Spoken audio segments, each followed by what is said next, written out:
di mana istilah ini dipakai untuk menggambarkan walaupun pembangkang mengkritik dasar-dasar kerajaan, tetapi mereka masih merupakan rakyat yang setia kepada raja dan negara. Maka itu lahirlah konsep His Majesty's Loyal Opposition. Oleh itu, saya minta kepada ahli-ahli parlimen yang loyal opposition, Arau. Loyal, ha? Oleh itu, saya mohon kepada ahli parlimen yang ada di sini, kita akan ada pembangkang, kita akan ada kerajaan. Hari ini yang pembangkang boleh jadi kerajaan.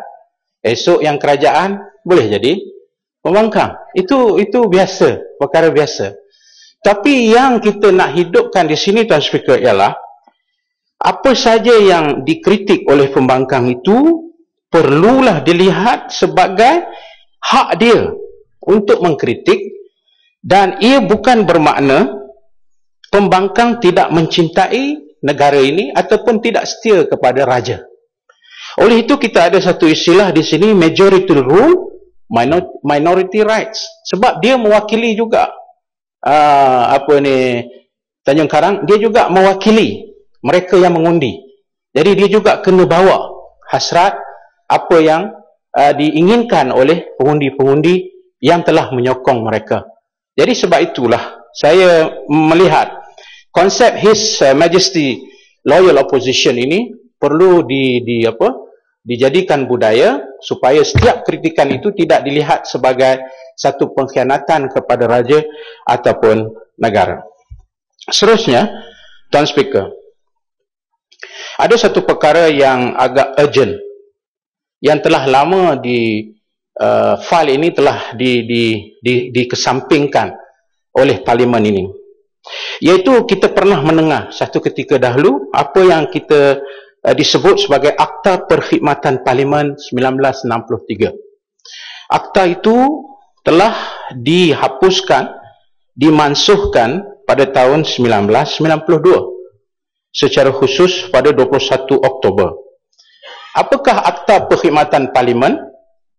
Akta Perkhidmatan Parlimen ini memberi kuasa kepada Tuan Speaker untuk menentukan macam mana perkhidmatan parlimen ini, termasuklah rekrutmen, termasuklah juga macam mana budgeting untuk parlimen ini, bajet yang disediakan untuk parlimen ini. Tapi pada tahun 1992 akta itu telah dihapuskan, walaupun ahli parlimen pada waktu itu, Tuan Speaker, berasa berat hati untuk menyokong.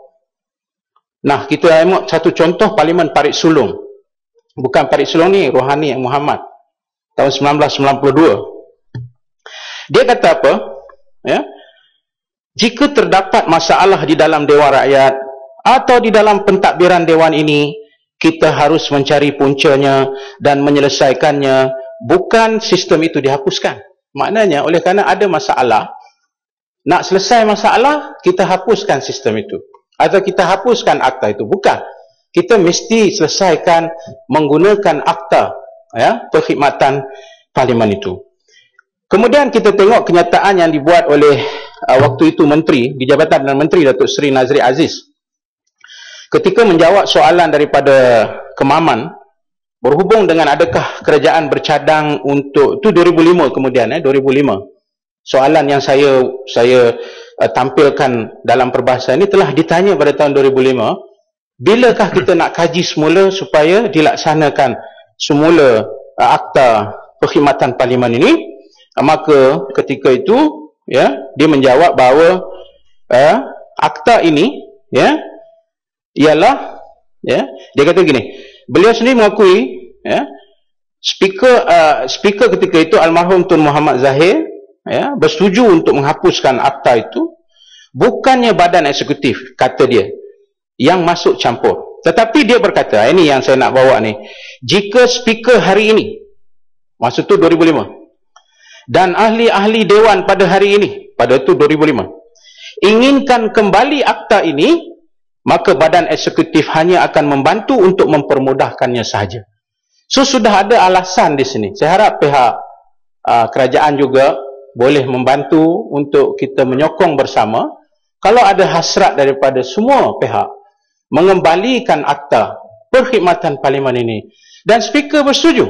Saya rasa banyak boleh selesai persoalan-persoalan yang timbul dalam pengurusan parlimen, termasuk soal gaji, termasuk soal pentadbiran, termasuk soal struktur dan fizikal bangunan, termasuk soal rekrutmen, ya, dan sebagainya. Dan yang lebih utama di dalam akta ini, Tuan Speaker, ia seolah-olah apabila dia dihapuskan, kuasa speaker itu seolah sudah tidak ada. Kuasa speaker seolah sudah tidak ada relevan lagi. Kerana dia terpaksa rujuk kepada eksekutif. Sedangkan kita mengamalkan legislatif, eksekutif dan juga judiciary.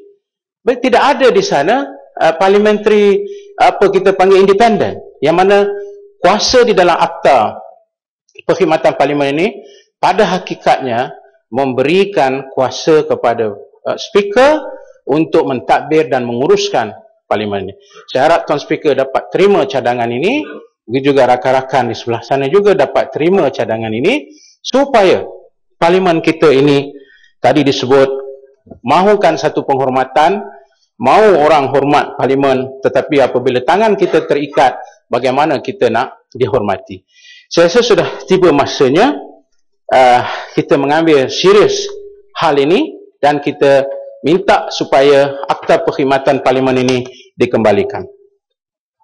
Akhirnya, izinkan saya untuk mengambil kesempatan ini juga ketika yang di-Pertuan Agong membahaskan tentang mengucap atau berucap, bertitah tentang perlunya Malaysia berada di pesada antarabangsa. Dengan kata lain, bagaimana Malaysia boleh jadi sebagai satu komponen penting dalam masyarakat antarabangsa. Sehubungan dengan itu, berkaitan dengan isu human rights ataupun hakam, hak asasi manusia. Sekarang ini ada lebih kurang 9 convention yang berkaitan dengan human rights.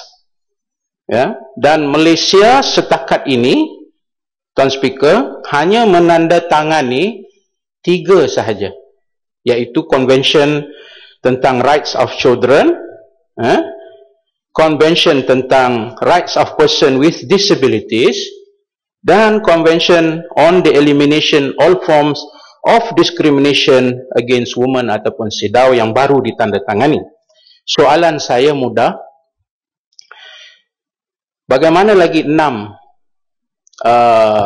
convention yang belum ditandatangani, dan kalau boleh saya sebutkannya sebagai rekod di dalam parlimen ini, iaitu International Convention for the Protection of All Persons from Enforced Disappearance, CPED, International Convention on the Protection of the Rights of All Migrant Workers and Members of their Family, ICRMWW, ketiga, Convention Against Torture and Other Cruel, Inhuman or Degrading Treatment or Punishment, CAT. Yang keempat, International Convention on Economic, Social and Cultural Right, ICSCR. Dan yang kelima, International Covenant on Civil and Political Rights, ICCPR. Dan yang terakhir iaitu International Convention on the Elimination of All Forms of Racial Discrimination ataupun ICER.